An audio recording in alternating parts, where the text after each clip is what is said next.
Now, Russian disinformation apparently forms a sort of online front, really, and hacker groups like Anonymous are trying to fight it. But should more internet vigilantes join the effort?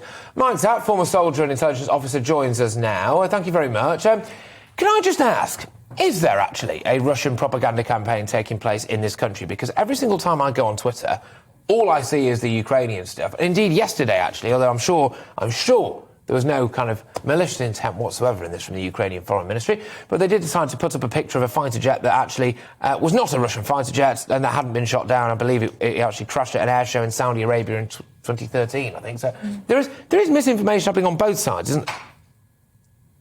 Well, I think the Russians are well versed in this, aren't they? And it comes from Vladimir Putin's background as a KGB officer. He knows full well that misinformation can be really powerful, especially when fighting a war. And we know that they've got troll factories set up to do precisely that. Now, for me, I've served in the British military and as a Crown servant, and I'm 100% confident telling you that British values are well and truly alive. We're based on democracy, respect and tolerance, liberty, and the rule of law. But the question for many people, understandably, is who do we believe? In the modern age, we have access to all sorts of information from Twitter, all over the internet. And it can be tricky to decide who's telling the truth here. And I do sympathise with that. But I believe strongly that we have to ask ourselves, who is more likely telling the truth here? Is it the West or Western nations who, elect... Go on.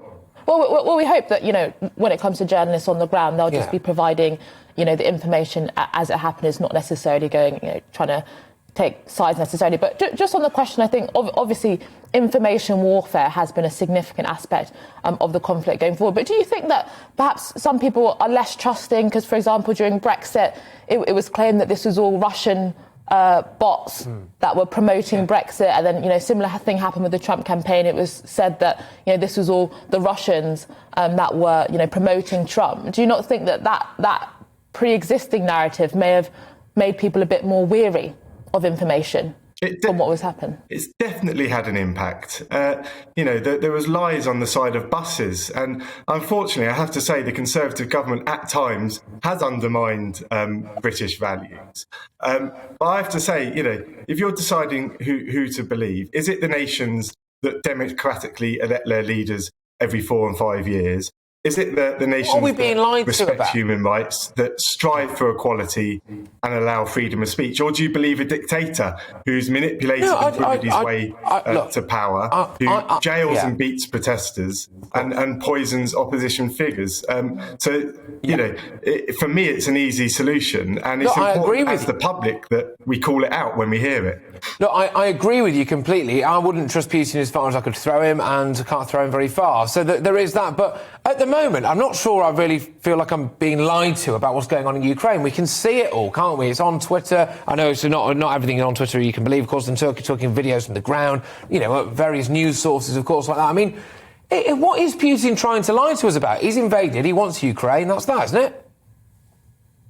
Well, I mean, if you look at some of the reports coming out of Russia on RT News, for example, where he calls the leader a Nazi, he's Jewish. It's offensive, and it's that sort of broadcasting that unfortunately is coming into our homes, and some people will believe, if they don't apply the formula that I've just spoken about, as to who best to believe. And I strongly feel that when we see it, when we see that propaganda, we must call it out politely and within, British values, of course. But we can't let them spew this rubbish into our homes. Yeah, I mean, the phrase "the fog of war," describes the fact that oftentimes in these conflicts it's very difficult to discern all the information at hand. But what do you think about those that have said that we should be banning Russia today, and things like that? Because some people might say, actually, we need to make sure that we maintain our liberal values of allowing different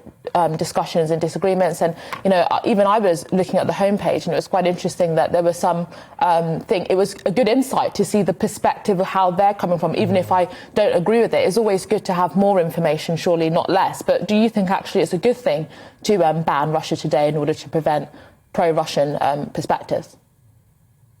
Well, it's actually come off of Freesat, Sky and Freeview already, but that's because of an EU ruling, and those broadcasts come from Luxembourg and France. My personal view is that it should be banned here because it's completely unbalanced. But that's not for me to decide, and it's not for politicians to decide. That's for Ofcom to decide. And they are currently investigating 27 potential breaches, and hopefully they'll come to the right conclusion. But something on that, on Russian state TV, is that their offices are right next to the MI5 headquarters in Thames House. And that, for me, is another worry for security.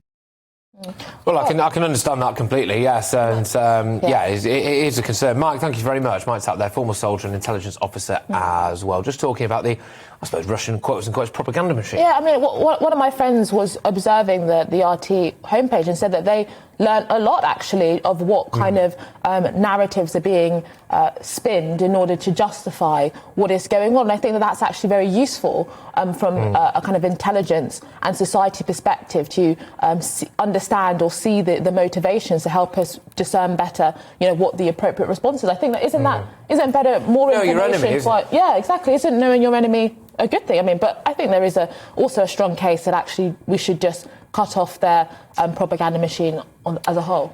Look, I think, if you turn on a TV channel called Russia Today, you know what you're getting regarding Russia, right? And so I don't see what the problem is, really. Watch it if you want to watch it. Don't watch it if you don't want to watch it. Don't always believe what you hear. Don't always believe what you see. Take it for what it is. So I'm quite anti-banning stuff, but, there's probably a reason for that. Yeah, I think that what I was saying, that actually, do we want to get into the situation as a liberal society where we're just banning things that we disagree with? Yeah, it's a slippery slope, but anyway. Yeah.